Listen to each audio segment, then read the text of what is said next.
What I'm getting at, Miss Rogers, is that for as long as I have lived, I have never been able to operate machines. Mr. Finchley, I think you ought to see a doctor. A doctor! The universal panacea of the dreamless 20th century idiot. If you're depressed, see a doctor. If you're happy, see a doctor. You, Miss Rogers, you see a doctor.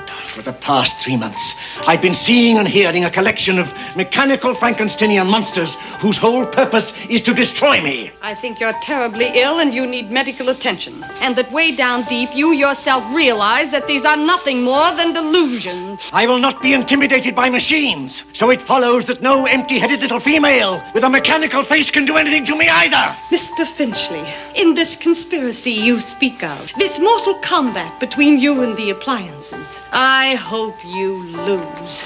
Get out!